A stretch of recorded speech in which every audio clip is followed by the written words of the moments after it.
to all of you. Today we will explore class 5 chapter 4 weather and climate. And इस chapter पे हम important questions के साथ ये भी देखेंगे कि किस तरह से ये चैप्टर बाकी आपके चैप्टर 5, 6, 7, 8 से लिंक्ड है.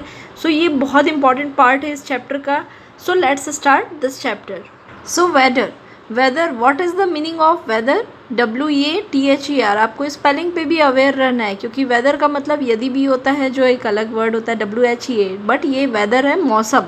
वेदर की हिंदी मीनिंग होती है मौसम.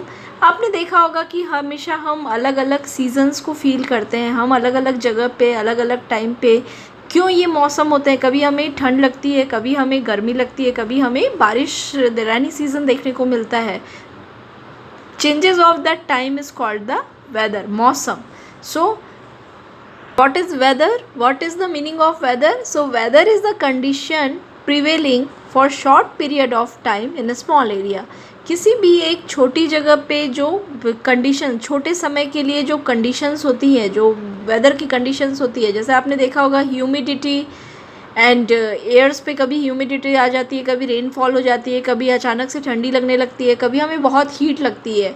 It is because of weather. हम डिफरेंट वेदर कंडीशंस एक्सपेक्ट करते हैं डिफरेंट टाइम पे.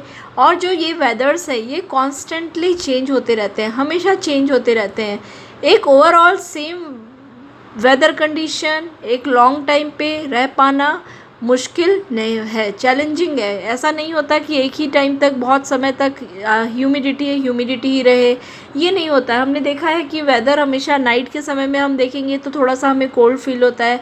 अगर हम डे टाइम में जाएंगे तो सनी के कारण में, सनी डेज अगर है रैन तो हमें कहीं ना कहीं हीट फील होती है. अगर रैनी सीजन पे हम जाएंगे तो ह्यूमिडिटी फील होती है. So this is called the weather is a condition prevailing for the short period of time. आपसे इंपॉर्टेंट क्वेश्चंस वेदर से यही पूछा जाता है कि वेदर्स क्या होते हैं. सो वेदर की आप डेफिनेशन लिख सकते हैं. Weather is a condition prevailing for a short period of time in a small area. The weather changes are the humidity in the air, rainfalls, feeling hot in temperature, cold in temperature is the weather. Now अगर weather ये है तो climates क्या हैं? अब weather से ही climates निकल के आए हैं. क्लाइमेट्स का हिंदी मीनिंग होती है जलवायु.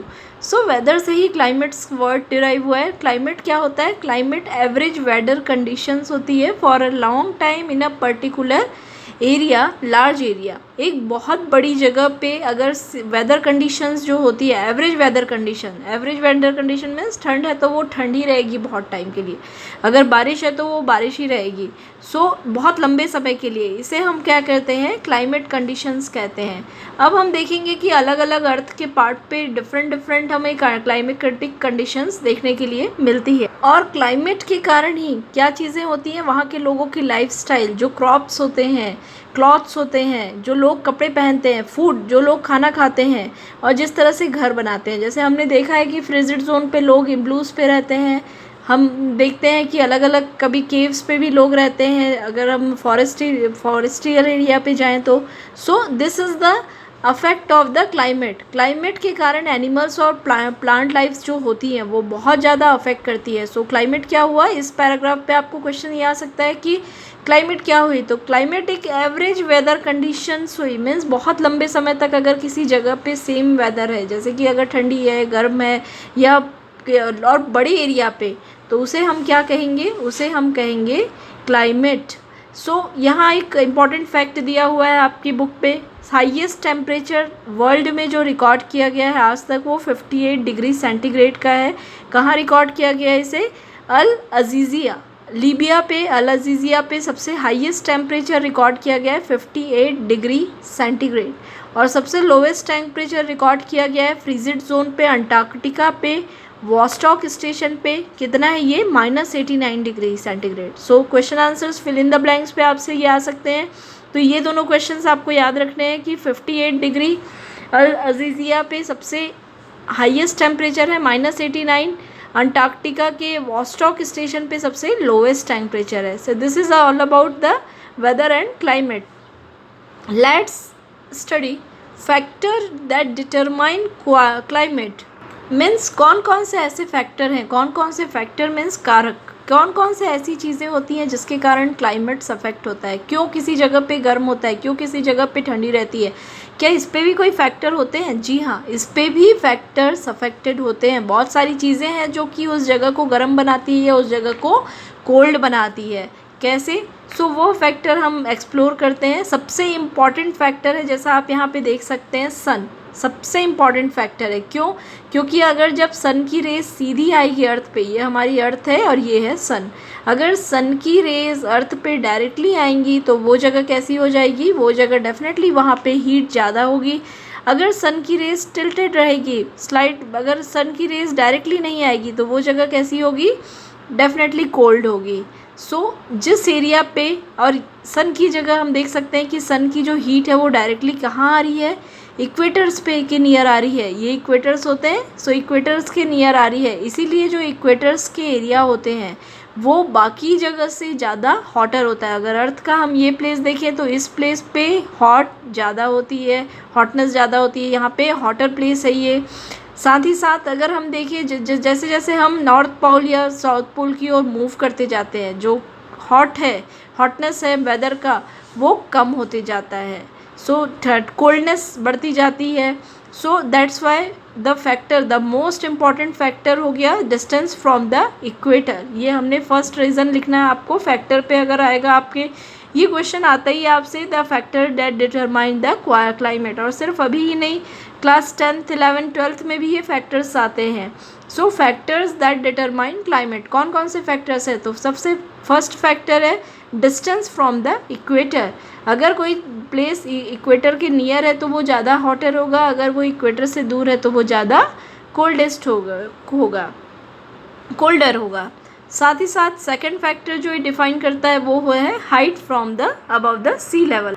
Height from the sea level means अगर हाइट, किसी भी जगह की हाइट सी लेवल से ज़्यादा है तो उसे हम कहते हैं altitude. So what is the height from sea level? इसे देखने के लिए हम इस वीडियो से देखते हैं कि आप देखते हैं कि अलग अलग जियोग्राफिकल लोकेशन इस तरह से है।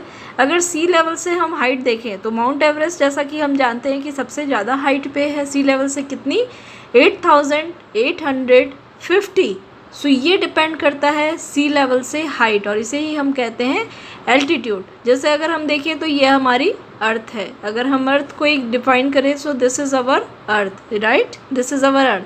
सो हम देखेंगे कि स्केल पे हम तो इसे मेज़र नहीं कर सकते, लेकिन अगर हम इसे स्केल पे मेज़र करें, अलग अलग कॉन्टिनेंट्स के बेस पे हम इसे मेज़र करें, तो कितनी किलोमीटर है अर्थ की टोटल डायमीटर? 12,756। सो अब हम इस तरह से देख सकते हैं कि सी लेवल से जिस जगह की जो हाइट होती है, सारे जगह की अलग अलग हाइट होती है सी लेवल से, जिसे हम कहते हैं altitude. So it is most important factor and that's why, so the most important term here is altitude. What is altitude? The height of a place from the sea level is called altitude. altitude हम जो height होती है sea level से उस place की, उसे हम कहते हैं altitude।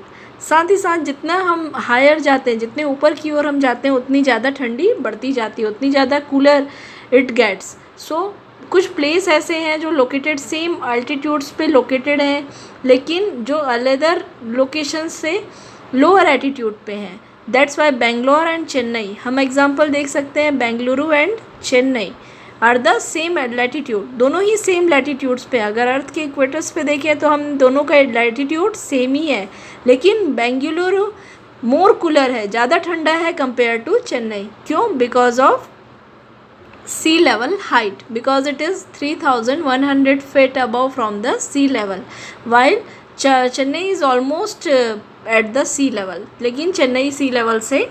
सो इस पैराग्राफ से जो इम्पॉर्टेंट क्वेश्चन है वो आपसे पूछा जा सकता है altitude. So the height place of a place above sea level is called the altitude, and जितना ज़्यादा हाइट होगी उतना ज़्यादा वो प्लेस कूलर होगा, उतना ज़्यादा वो ठंडा होगा। ये क्वेश्चन हमेशा आता है।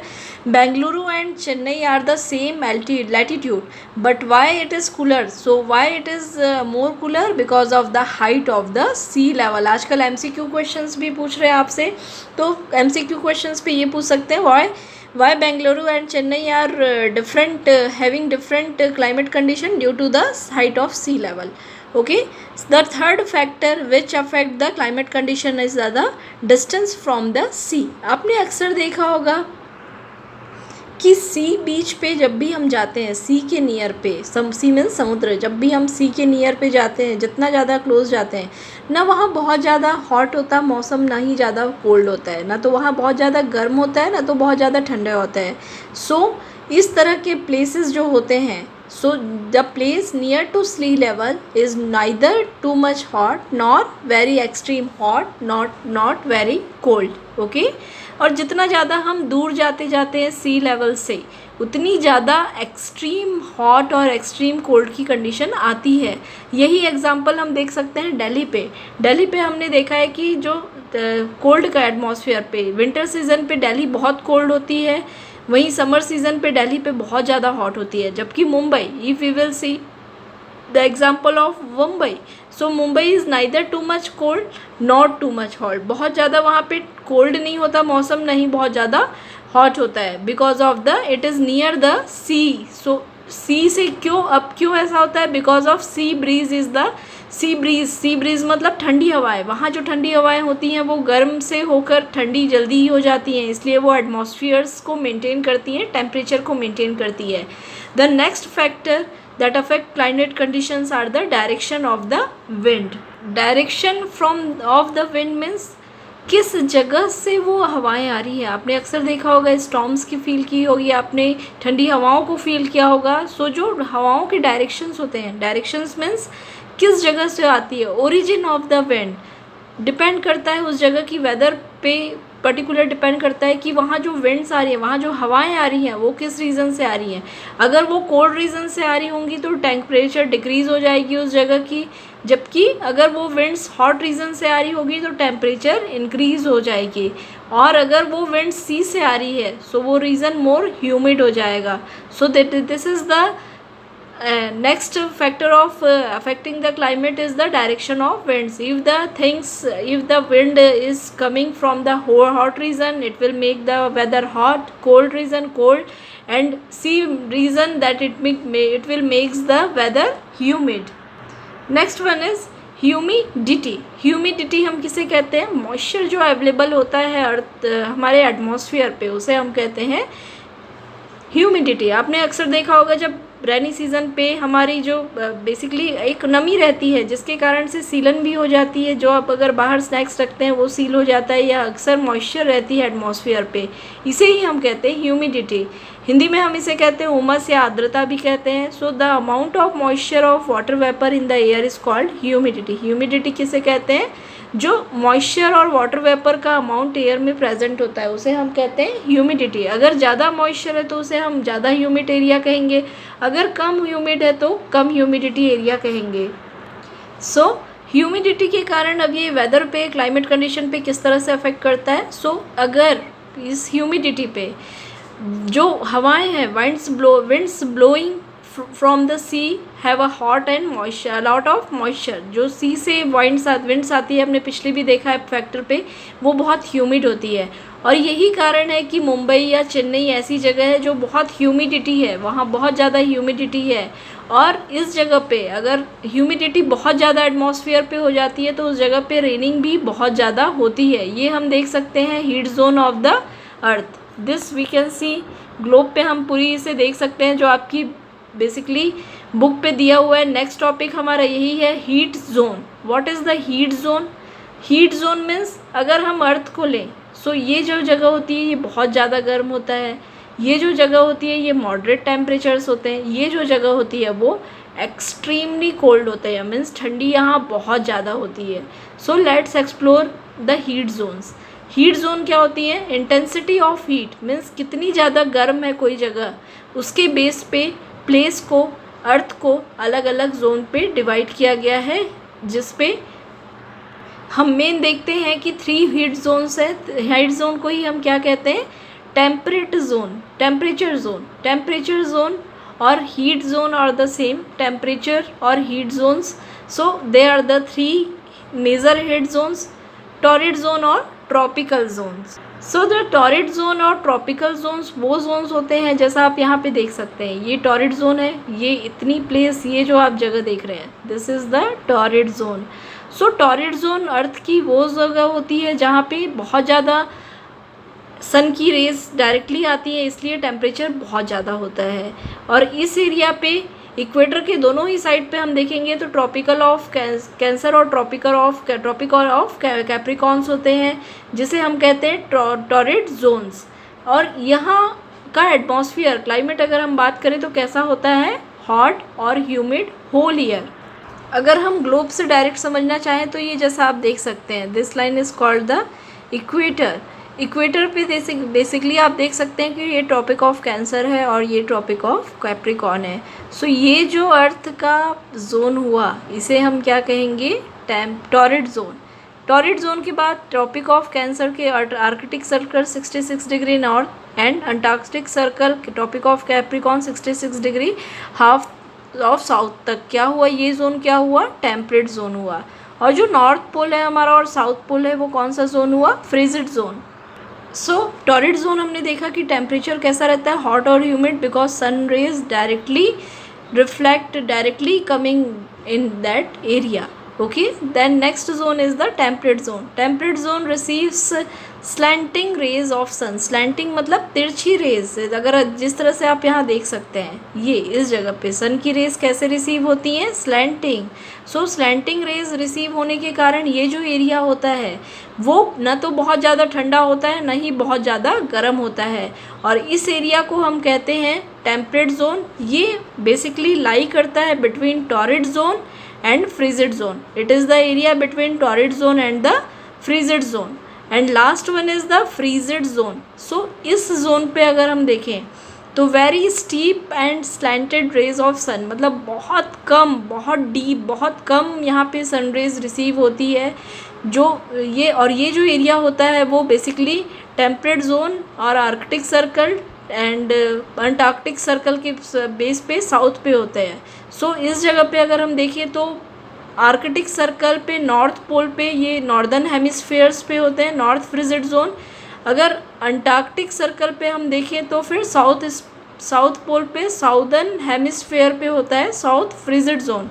फ्रिजिड जोन्स पे जो रहती है बहुत ज़्यादा ठंडा टेम्परेचर यहाँ रहता है, इतनी ज़्यादा कि अंटार्कटिक रीजन पे तो इतनी ज़्यादा ठंडी रहती है, वहाँ पे ही टेम्परेचर इतना डाउन रहता है कि वहाँ अर्थ को ह्यूमन को सर्वाइव करना पॉसिबल नहीं हो पाता है। इसीलिए लोग वहाँ पे बहुत ही मुश्किल से जो लोग रहते हैं वो सर्वाइव करते हैं। ये हम आगे फ्रिजिड जोन पे पढ़ेंगे।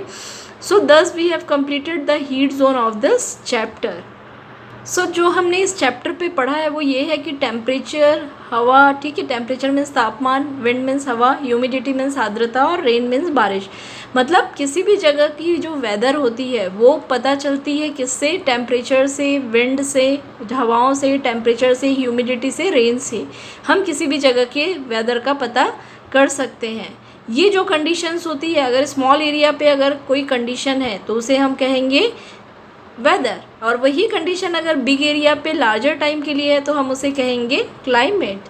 सो क्लाइमेट डिपेंड करता है, हमने देखा यहाँ पे कि equator from the distance from the equator, height from the sea, distance from the sea and direction of winds and the humidity. साथ ही साथ हमने ये देखा कि टेम्परेचर जो होती है वो एक्सट्रीम कोल्ड होती है नियर द फ्रीजिड जोन्स।